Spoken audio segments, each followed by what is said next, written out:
Hello students, कैसे हो आप सब। स्वागत है आपका आपके अपने यूट्यूब चैनल स्टडी विद आसू में। सो स्टूडेंट्स, इस वाली वीडियो में हम बात करने वाले हैं पेस्ट कंट्रोल के बारे में यूजिंग माइक्रो ऑर्गेनिज्म। ओके, सो ये आपका है वो टेबल ऑफ कंटेंट रहेगा। हम क्या हम पढ़ने वाले हैं। Okay, so what are biopesticides and type of biopesticides.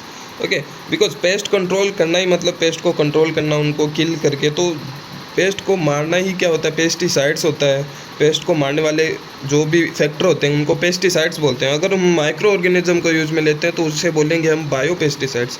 Okay, सो उनके है वो डिफरेंट टाइप्स हम देखेंगे। माइक्रोबियल पेस्टिसाइड्स हो सकते हैं, वो बैक्टीरियल पेस्टिसाइड्स हो सकते हैं, वहाँ पे वायरल पेस्टिसाइड्स भी हो सकते हैं, फंगल पेस्टिसाइड्स भी हो सकते हैं। ओके, एंड वहाँ पे बायोकेमिकल पेस्टिसाइड्स एंड कुछ एक्सट्रैक्ट होते हैं, प्लांट एक्सट्रैक्ट, उनको भी हम यूज़ में ले सकते हैं। एंड सेमियोकेमिकल्स एंड कुछ ग्रोथ रेगुलेटर्स का हम यूज़ में ले सकते हैं। ओके, सो ये सब हम एडवांटेज एंड डिसएडवांटेज के बारे में भी बात करेंगे। सो chemical pesticides have been used for a very long time in order to manage plant pest in agriculture. Okay, and however using such chemicals product is associated with several concerns regarding the impact on human health, okay, and the environment. So अभी तक अपन है वो mostly like अपनी crop को है वो बचाने के लिए, पेस्ट से बचाने के लिए अपन केमिकल्स का यूज़ में ले रहे हैं, जो कि लाइक डीडीटी वगैरह बहुत सारे एग्जांपल है जिनका हम यूज़ में लेते हैं। स्प्रे वगैरह करते हैं खेतों में अपनी फसल के ऊपर। ओके, सो तो वो केमिकल्स है वो काफ़ी हार्मफुल होते हैं इन्वायरमेंट के लिए।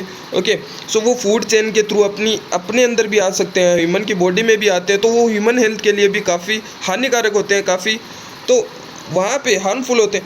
सो वहाँ पे हम वो बायोपेस्टिसाइड्स का हम यूज़ में ले, so biopesticides are considered safer pest control alternatives to such chemicals products. Okay, so उन केमिकल प्रोडक्ट्स जो हम अपन अभी यूज़ में ले रहे हैं उनकी जगह अगर हम बायोपेस्टिसाइड्स हम यूज़ में ले तो वो काफ़ी सेफ़र होता है पेस्ट को कंट्रोल करने के लिए, तो वो थोड़ा सेफ साइड में हो जाता है। तो क्या होता है बायोपेस्टिसाइड्स, क्या होता है। So biopesticides are known as biological pesticides, okay, are chemical made from natural organisms, okay, or substance using to control or suppress agricultural pest, okay, weeds जो लाइक घास वगैरह होते हैं जो कि वो भी ग्रोथ को रोकते हैं अपनी फसल्स की।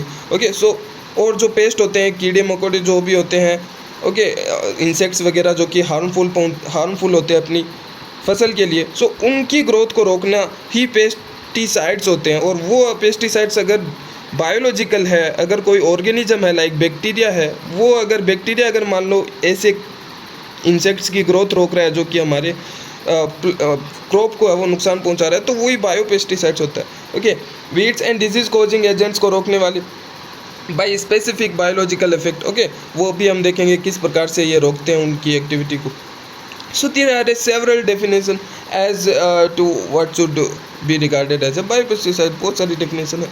So type की अगर हम बात करें, so based on the source या फिर origin of extraction, biopesticide can be classified into the following three classes। तीन classes देखी जाती है। पहली है microbial pesticides. Okay, so microbial pesticides क्या होते हैं। Microbial pesticides are pesticide derived from microorganism. Okay, so जो माइक्रो ऑर्गेनिज्म होते हैं लाइक बैक्टीरिया, वायरस, फंजाई, जो कि माइक्रो ऑर्गेनिज्म होते हैं, काफ़ी छोटे होते हैं organism, like single cell organism जैसे बैक्टीरिया है। Okay, including bacteria and virus, fungi and protozoa, unicellular organism and entomopathogenic nematodes. Okay, as कैलमिथिस जो निमेटोड्स होते हैं lower invertebrates, and which act against specific plant pest, जो कि plant paste के against है वो काम कर सकते हैं। प्लांट के ऊपर जो कीड़े मकोड़े लगते हैं, कोई इंसेक्ट लगता है जो कि प्लांट को ख़राब करता है, प्लांट को नुकसान पहुंचाता है, उसके अगेंस्ट ये काम कर सकते हैं, तो इसीलिए इनको वो पेस्टिसाइड माइक्रोबियल पेस्टिसाइड्स बोलते हैं। So they control pest by causing disease, उनके ऊपर वो डिजीज़ कॉज कर सकते हैं। ये बैक्टीरिया है वो इन इंसेक्ट्स को वो डिजीज़ कॉज करके उनको मार सकते हैं, जिससे अपनी फसल है वो सुरक्षित रहेगी, सेफ रहेगी। ओके, और creating competition for food and space. Okay, and producing toxic metabolites, तो वो टॉक्सिक मेटाबोलाइट्स भी प्रोड्यूस कर सकते हैं, या फिर various other models of action, और भी अदर एक्शंस हो सकते हैं जिसके थ्रू है वो इनके अगेंस्ट काम करते हैं, ये पेस्ट के अगेंस्ट काम करते हैं। So some important microbial pesticides are briefly describe below. तो कुछ यहाँ पे वो दे रखे, जैसे बैक्टीरियल बायोपेस्टिसाइड्स में अगर हम बात करें तो वो किस प्रकार से काम करता है।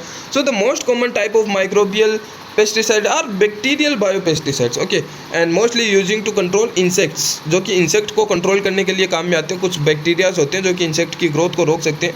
Okay, so but some are also used against other pathogenic bacteria and fungi. Okay, and so among the many species of bacteria with pesticide activity, the entomopathogenic bacterium Bacillus thuringiensis (BT). Okay, so Bacillus thuringiensis and Berliner is the most extensively studied and commercially used biopesticides. Okay, so BT जो bacillus थुरेंजिएसिस है वो काफ़ी यहाँ पे है वो studied किया गया है इसके ऊपर, और काफ़ी ज़्यादा यूज इसको करा जाता है कमर्शियली भी। तो and other commonly used bacterial biopesticide include Bacillus subtilis also. Okay, Bacillus subtilis and Pseudomonas fluorescens and Agrobacterium radiobacter. Okay, तो ये आप अगर एग्ज़ाम के लिए प्रिपरेशन कर रहे हो तो यहाँ पे पहली बात तो आपको याद रखना है कि बायोपेस्टिसाइड्स क्या होता है। बायोपेस्टिसाइड उसके बाद में आप लिख देना टाइप्स, 3 टाइप्स होते हैं। तो पहला टाइप जब आप लिख रहे होंगे माइक्रो ऑर्गेनिज्म वाला, माइक्रो ऑर्गेनिज्म बायोपेस्टिसाइड, उसमें आप बैक्टीरिया का लिख देना। वायरस भी होता है, फंजाई भी होता है, लेकिन बैक्टीरिया का जब आप लिख रहे हो तो उसमें आप कुछ बैक्टीरिया के बारे में है वो लिख दो कि बैक्टीरिया वो इंसेक्ट की ग्रोथ रोकेगा। एंड कुछ है वो एग्जांपल आप है वो लिख सकते हो कि बेसिलस thuringiensis आप याद रख लो, बेसिलस सबस्टिटिलिस याद रख लो, स्यूडोमोनास फ्लोरेसेंस याद रख लो, एग्रोबैक्टीरियम रेडियोबैक्टर याद रख लो। तो इनमें से 2 एग्जांपल है वो याद रख लो, है ना। तो काफ़ी यहाँ पे इम्पेक्ट वो पड़ता है। आपको थोड़ी चीज़ आप याद कर लोगे तो उससे आप काफ़ी ज़्यादा है वो वहाँ पे बढ़ा के वो लिख सकते हो, ठीक है। तो ये कुछ है वो बैक्टीरिया जैसे बेसिलस thuringiensis है वो स्पोर प्रोड्यूस करके है वो यहाँ पे वो कर सकते हैं वर्क। एंड तो यहाँ पे होता क्या है, बेसिलस thuringiensis ये जो बैक्टीरिया है ये यहाँ पे वो स्पोर प्रोड्यूस करता है। तो जिस भी क्रॉप पे अगर हम as a biopesticide bacillus thuringiensis BT को हम यूज़ करेंगे तो बीटी वो बैक्टीरिया है वो उस लीफ पे है वो अपने स्पोर छोड़ देगा। ओके, और उन स्पोर्स में एक काइंड ऑफ एक टॉक्सिन होता है उन स्पोर में, एक प्रोटीन होता है, प्रोटॉक्सिन होता है, जो कि क्या होता है वो एक्टिव जब होता है जब एल्कलाइन पीएच उनको मिलता है। एल्कलाइन पीएच जब हाई पीएच उसको इन्वायरमेंट में मिलता है तो वहाँ पे हाई पीएच और एक प्रोटीएज एंजाइम है वो इसको क्लीव करके एक्टिव कर सकता है। ये प्रोटॉक्सिन जब एक्टिवेट हो जाता है तो ये टॉक्सिन होता है और ये किल कर सकता है इंसेक्ट को। तो होता क्या है यहाँ पे बीटी को अगर हम ट्रीट करेंगे क्रॉप पे, बीटी यहाँ पे स्पोर छोड़ेगा। ये स्पोर अगर कोई भी लार्वा या फिर इंसेक्ट खा लेगा, ठीक है, इंसेक्ट का लार्वा या फिर इंसेक्ट खा लेगा। इंसेक्ट क्या है, पेस्ट है जो कि क्रॉप को नुकसान पहुंचा रहा है। तो वो इंसेक्ट या फिर लार्वा अगर उसको खा लेगा स्पोर को, तो वो स्पोर के अंदर जो टॉक्सिन वाला प्रोटीन है वो उसके अंदर चला जाएगा, गट में चला जाएगा। और गट में क्या होता है, इंसेक्ट की या फिर लार्वा की गट में है वो पीएच ज़्यादा होता है, एल्कलाइन पीएच होता है। उस एल्कलाइन पीएच और प्रोटीज एंजाइम्स की प्रेजेंस में वो जो प्रोटॉक्सिन है, टॉक्सिन जो है वो एक्टिव हो जाएगा। वो अब एक्टिव हो जाएगा, एक्टिव होके क्या करेगा, इसकी ये जो गट होती है, इंटेस्टाइन होती है लार्वा की, इंटेस्टाइन की वॉल के ऊपर जाके अटैच हो जाएगा। वहाँ पे इसके रिसेप्टर होते हैं, प्रोटॉक्सिन के रिसेप्टर होते हैं, और उन प्रोटॉक्सिन के रिसेप्टर पे वो जाके अटैच होके उसको उसकी गट वॉल को पेनिट्रेट कर देगा, वो छेद कर देगा, उसकी गट में छेद कर देगा। छेद करके गट के बाद में क्या होता है, एक हीमोशियोल होता है जहाँ पे ब्लड ट्रेवल करता है, या फिर बॉडी की कैविटी होती है, हीमोशियोल जिसे बोलते हैं, सिलोम होता है एक, ठीक है, बॉडी की कैविटी जिसे सिलोम बोलते हैं, हीमोशियोल। उस हीमोशियोल में वो सारा टॉक्सिन चला जाएगा। कहने का मतलब पूरी बॉडी में है वो टॉक्सिन चला जाएगा, प्रोटॉक्सिन, और वो पूरी बॉडी को है वो डैमेज कर देगा। पूरी बॉडी में टॉक्सिन चला जाएगा तो पूरी बॉडी है वो वहाँ पे, तो एट द एंड वो है वो मर जाएगा। वो जो लार्वा है, इंसेक्ट है, वो मर जाएगा विदिन 24 to 48 आवर। ओके, तो वहाँ पे है वो इस लार्वा की एट द एंड क्या हो जाएगी, डेथ हो जाएगी। तो ये आप है वो साइकिल है वो ये भी है वो बना सकते हो वहाँ पे, ठीक है। ये मोड ऑफ एक्शन है इसका। देन वायरल बायोपेस्टिसाइड्स की बात करें तो वहाँ पे बैक्टीरिया में बैक्टीरिया को हम यूज़ कर रहे थे, यहाँ पे वायरस को एज ए पेस्टिसाइड यूज़ करते हैं। So several virus family are known to infect insects, however virus belonging to the family Baculoviridae are the only ones that are used as a pesticide in practice. Okay. तो यहाँ पे जैसे हम bacteria में bacillus thuringiensis को याद कर रहे हैं, बीटी को वो याद रख रहे हैं, वहाँ पे आपको यहाँ पे एक फैमिली को याद रखना होगा वायरस की। अगर हम बात करें तो बेक्यूलोविरिडी फैमिली के जो वायरस है उनको हम वो यूज में ले सकते हैं as a biopesticides. Baculoviridae are a group of double standard DNA virus. Okay, because virus में आरएनए का वायरस भी आरएनए का वहाँ पे वो जेनेटिक मटेरियल भी हो सकता है वायरस में, लेकिन बेक्यूलोविरिडी ऐसे वायरस होते हैं जिसमें double standard DNA as a genetic material होता है।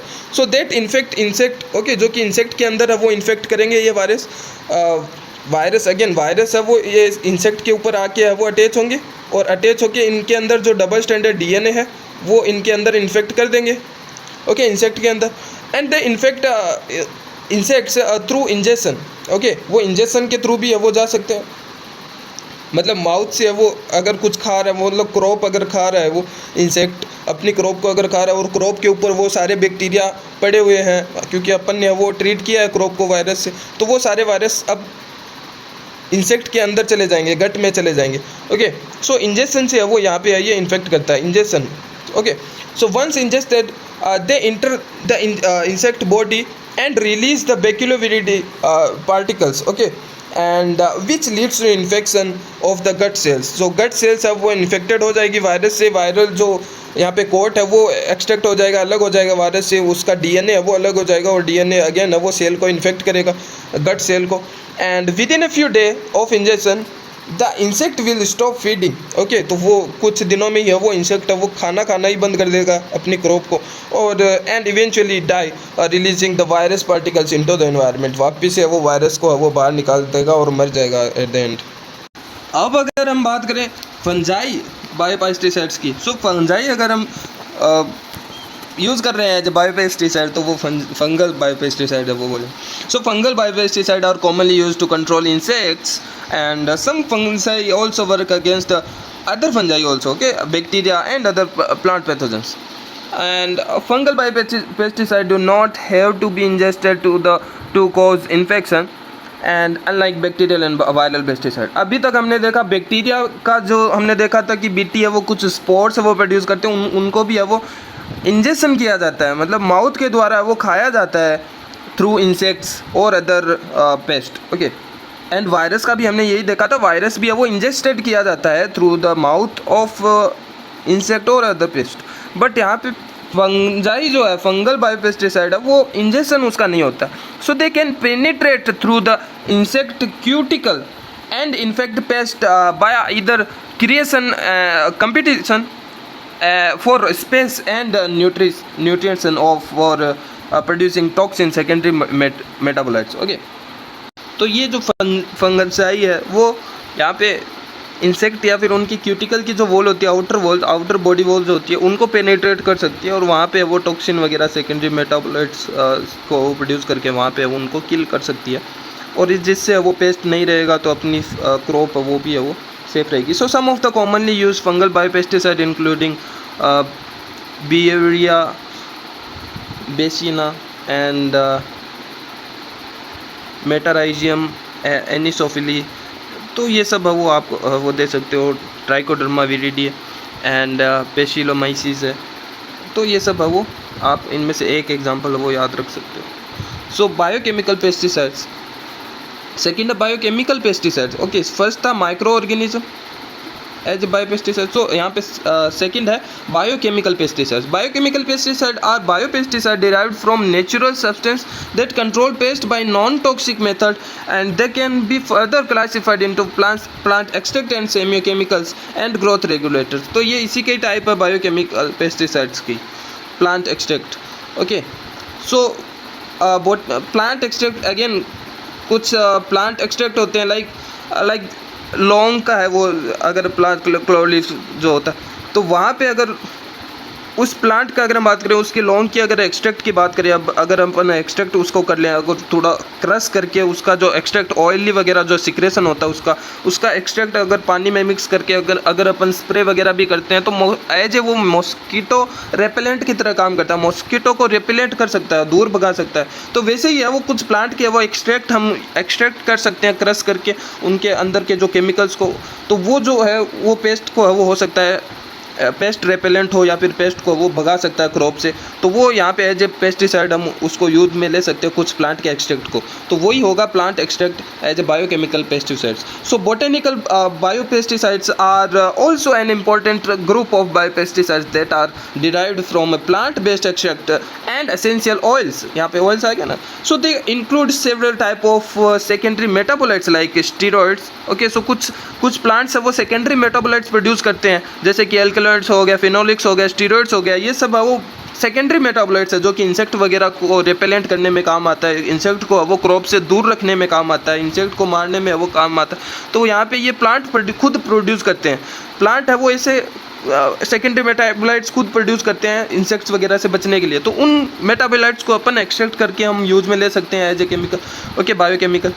एंड जैसे टर्पिनेट्स हो गया एंड नाइट्रोजनेटेड कंपाउंड्स हो गए that are exhibited pesticidal activity, जो कि पेस्टिसाइडल एक्टिविटी रखते हैं और जो कि प्लांट खुद प्रोड्यूस करते हैं, उनको हम अगर एक्सट्रैक्ट कर लें तो वो भी अपन यूज में ले सकते हैं। सो दीज कंपाउंड्स में work as repellents, okay, and growth regulator, okay, उनको एज ए ग्रोथ रेगुलेटर भी हम यूज में ले सकते हैं, ग्रोथ को रोक सकते हैं वो इंसेक्ट्स के।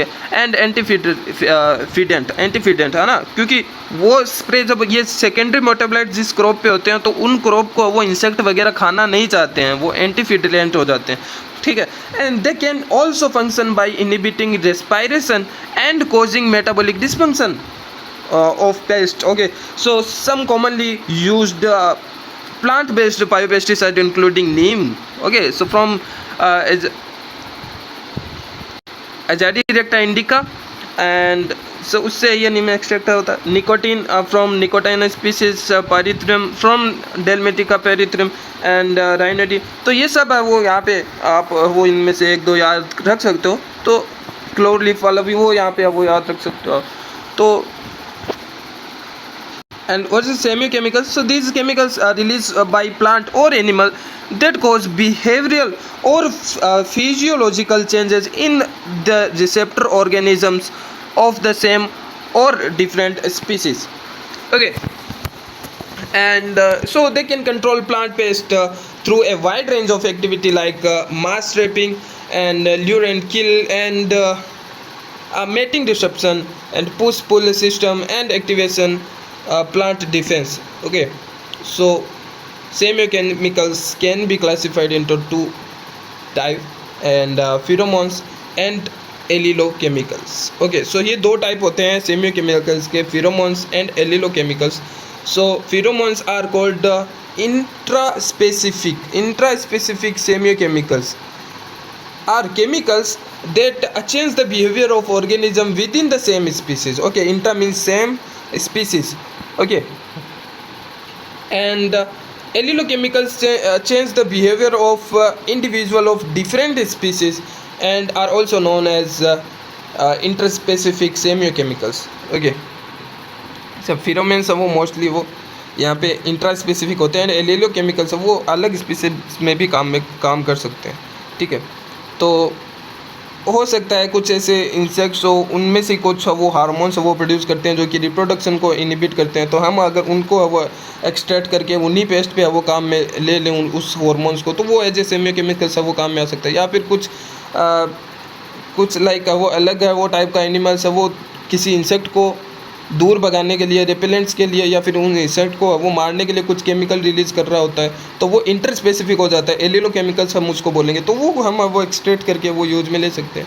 सो ग्रोथ रेगुलेटर के अगर हम बात करें, insect growth regulator are insecticides that interfere with the growth and development of insect, okay. So वो सब इंसेक्टिसाइड्स वो सब केमिकल वो सब जो कि इंसेक्ट की ग्रोथ को रोकता है, तो वो ग्रोथ रेगुलेटर होते हैं। So they work against different insect like mosquito, flea and cockroaches.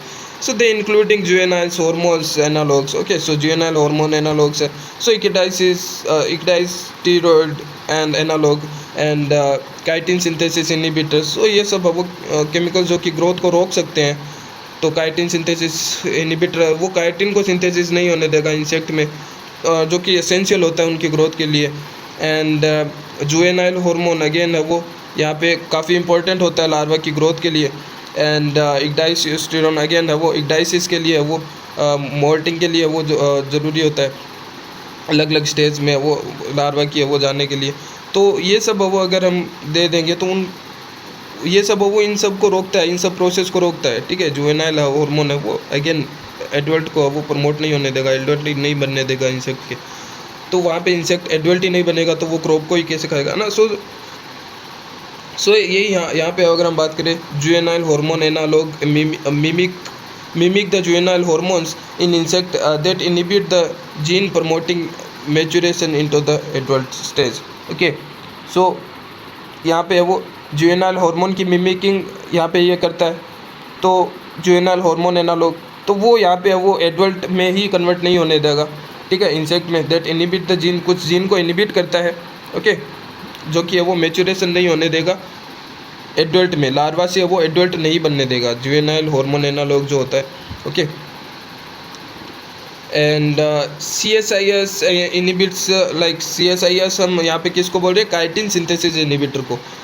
तो वो क्या करता है, इनहिबिट करता है the formation of chitin which is the major component of the outer most part of the insect. Okay, so outer most body का part है वो अगेन काइटिन का ही वो ढका हुआ रहता है, स्किन के ऊपर काइटिन की लेयरिंग होती है इंसेक्ट्स में। एंड एक्डाइस्टेरॉइड्स क्या होता है, are involved in the molting process. Okay, again हमने बात की तो molting and metamorphosis process in the insect. As the biopesticide they can interfere with the ability of insects to mold and grow. Advantage की अगर हम बात करें, advantage और डिसएडवांटेज बच गया लास्ट टॉपिक। सो एडवांटेज की अगर हम बात करें, some of the benefits of using biopesticide over traditional chemicals pesticide are biopesticide are environmental friendly. First thing is this is environmental friendly biopesticides. Okay, so and are less toxic. Second thing is this is the less toxic than the chemicals biopesticides, okay, to humans and other organisms. Okay, so they are target specific. Okay, and so they are less likely to harm beneficial organism. So like बहुत सारे ऐसे organism होते हैं, बहुत सारे ऐसे bacteria या फिर बहुत सारे ऐसे इंसेक्ट होते हैं जो कि बेनिफिशियल होते हैं। जैसे बहुत सारे इंसेक्ट पॉलिनेशन करवाते हैं, तो ये टारगेट स्पेसिफिक होते हैं, ओनली उन्हीं इंसेक्ट को टारगेट करता है जो कि प्लांट को खा रहा होता है, क्रॉप को डैमेज पहुंचा रहा होता है। तो ये टारगेट स्पेसिफिक होते हैं बायोपेस्टिसाइड, तो जो कि ओनली उन्हीं को वो मारेगा, न कि जो बेनिफिशियल इंसेक्ट है उनको नहीं हार्मफुल पहुंचाएगा, उनको कोई हार्म नहीं होगा। वो पॉलिनेशन करा रहे हैं, काफ़ी बेनिफिशियल होता है पॉलिनेशन कराने वाले इंसेक्ट, जैसे कि बीज है ना, तो इसीलिए ये बेनिफिशियल है अपने लिए। So there is a less risk of developing pest resistance, इनके अगेंस्ट वो पेस्ट रेजिस्टेंस भी वो नहीं बनता है। मतलब भाई इंसेक्ट के अंदर वो एक रेजिस्टेंस का भी फिनोमेना होता है, काफ़ी केमिकल्स ऐसे होते हैं DDT वगैरह, उनके अगेंस्ट वो रेजिस्टेंस शो कर लेते हैं, अडेप्ट हो जाते हैं बहुत सारे इंसेक्ट। तो क्या होता है कि फिर से अगर हम उन केमिकल से ट्रीट कराते हैं क्रॉप को तो वो कुछ फ़र्क पड़ता नहीं है उन पेस्ट को, तो वो रेजिस्टेंस शो कर लेते हैं। लेकिन यहाँ पे ऐसा नहीं होता। So the biodegradable nature of biopesticide reduce the risk of exposure of the environment भी सेफ रहता है, बायोडिग्रेडेबल होते हैं ये सारे। Okay, so they are compatible with the integrated pest management program. तो जो इंटीग्रेटेड पेस्ट मैनेजमेंट प्रोग्राम है उसके लिए भी ये कंपेटेबल है। डिसएडवांटेज की अगर हम बात करें, despite all the merits of using biopesticides they have still been unable to replace conventional chemical pesticides. Some limitation and disadvantage are they have a short shelf life. Okay, so इनकी self life काफ़ी कम होती है. Okay, इनकी expiry date काफ़ी जल्दी हो जाती है, ये एक्सपायर काफ़ी जल्दी हो जाते हैं. शॉर्ट लाइफ है वो काफ़ी कम होती है इनकी. ओके, इसलिए इनको वो एज ए कमर्शियल है वो काफ़ी कम ही यूज में लेते हैं. So some biopesticides so limited effectiveness under certain environmental condition, और उनको एनवायरमेंटल कंडीशन भी है वो प्रॉपर चाहिए होती है. अगर ये लाइक 30 या फिर 25 डिग्री सेंटीग्रेड पे काम करते हैं तो उन्हीं पे काम करते हैं. तो सर्दी अगर आ गई या फिर कुछ ज़्यादा ही गर्मी आ गई तो ये काम नहीं करते हैं, तो ये थोड़े से वहाँ पे सेंसिटिव होते हैं. So they are only effective against target specific. Okay, so they control a limited range of pest. ठीक है, and they may be difficult to apply and confusing to farmers. Okay, so इसलिए ये farmers के लिए थोड़ा confusing रह जाता है कि भाई हमारी तरफ कौन सी इंसेक्ट है, क्या ये बायो पेस्टिसाइड उनको मार सकेंगे या नहीं मार सके, थोड़ा सा यहाँ पे वो ये लिमिटेशन रहता है। And it may take a long time for approval by regulatory bodies and the cost of production is very high. Okay, so इनका थोड़ा कॉस्ट ज़्यादा रखता है, तो इसलिए ये भी कॉस्ट वाला भी अपन आप लिख सकते हो डिसएडवांटेज में। Okay, so thank you so much for watching this video.